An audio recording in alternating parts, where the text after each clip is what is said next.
My name is Tanya Cannon and I teach 4th grade at Cooley Elementary. And today we did a math lesson on multiplication, and the students are learning how to use models to represent multiplication of 2-digit numbers. So we started off kind of building in what they already know, and then they had to together solve a problem where it was a 2-by-2-digit multiplication problem. And they were able together to kind of connect what they already knew to do a model of 2-by-2. And then we used the Promethean board throughout the lesson to have kids come up and actually show the rest of the class how they solved it.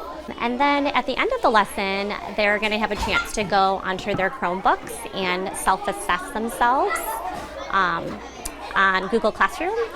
They're going to have like a self-assessment page, and they'll get to pick right on it how they feel they're doing towards the goals of the lesson today.